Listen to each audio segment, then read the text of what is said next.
Namaste! If you're watching this, you're either a Harry Potter fan who wants to know more about Indian culture, or you're an Indian person who wants to know more about Harry Potter. Or maybe you just randomly found this video and you're confused about the title. Either way, welcome. So if it's not obvious from my shirt, I am a die-hard Harry Potter fan, and yes, I'm a proud Gryffindor. Now, I used to think I was a Ravenclaw, but like Hermione, I value education, but I value bravery much more. Plus, Pottermore certified me as Gryffindor, so that settles that. So for those of you who are unfortunate enough not to know about Harry Potter, there is a school of magic in the UK called Hogwarts, and it's divided into 4 houses: Gryffindor, Hufflepuff, Ravenclaw, and Slytherin. So when I was watching the Harry Potter series, I remember thinking that the Hogwarts houses were kind of like the Indian caste system. And since the Indian caste system is probably one of the most misunderstood parts of Hinduism and Indian culture, I thought I could use the Hogwarts houses to better explain it. Now I know what you're thinking, no way, don't use Harry Potter to justify the caste system. It's basically structural discrimination. And to that I say, yes, I agree. But first, watch the video and see what I have to say. So Indian society is divided into 4 castes: Brahmins, Kshatriya, Vaishya, and Shudra. The Brahmins are the priests and teachers, the Kshatriyas are the soldiers and rulers, the Vaishyas are the businessmen, and the Shudras are the laborers.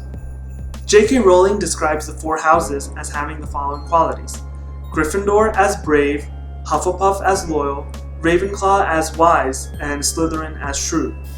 And I think the 4 castes have qualities that are similar to these houses. So I see the Brahmins as Ravenclaw, the Kshatriyas as Gryffindor, the Vaishyas as Slytherin, and the Shudras as Hufflepuff. Some have argued that sorting happens too early in the wizarding world. And similarly, I think that by assigning someone a caste at birth, you limit their opportunities for the future. In early Hinduism, caste was actually not as rigid, and there's several examples of people in Indian history who were of mixed caste or switched castes at some point in their life. So you may have heard of the Ramayana, an ancient Indian epic, but did you know that the author of the Ramayana, the revered sage Valmiki, actually used to be a murderer and a thief, and then later became a Brahmin? Also, did you know that Lord Krishna is of mixed caste? His paternal lineage is Kshatriya and his maternal lineage is Brahmin. The caste system is actually not intrinsic to Hinduism. It was actually created by King Manu. He saw that in order for society to prosper, people need to have well-defined roles, and there needs to be a job stratification system to have certain occupations in certain proportions. So for example, if everyone became a teacher, then who would be left to do business? And so by having a caste system, there would be job security, and people could also pass the trade on to their children if they wanted. Over time, this became more hereditary, especially during British colonialism, when they took advantage of the caste system, legalized it, made it more rigid in order to exert control over Indian society. It came to a point where caste became so tightly knit that it became like a subculture, and if someone left their caste, it was seen as a betrayal to that caste. It's important to note that just like the houses of Hogwarts, the caste system is not meant to be a hierarchy. And just like the Hogwarts houses, there are definitely stereotypes that exist for the caste.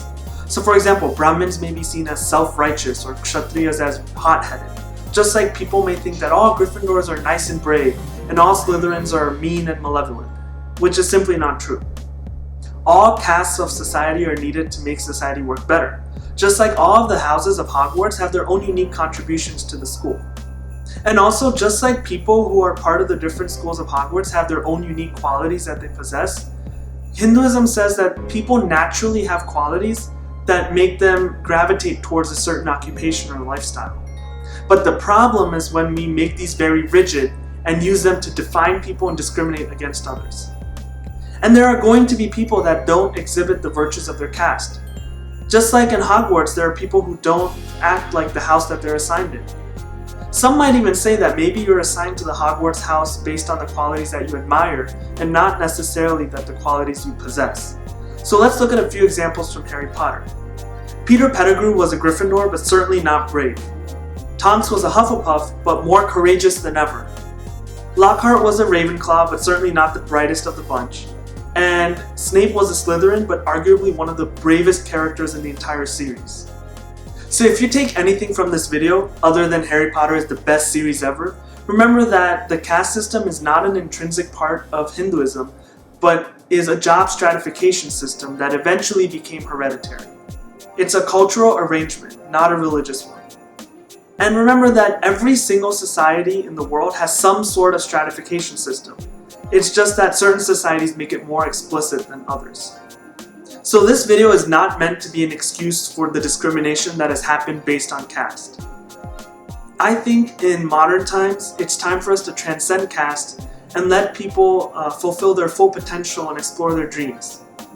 I simply wanted to make the point that the original intent of the caste system was simply a job stratification system. So thanks for watching, have a blessed day, and namaste.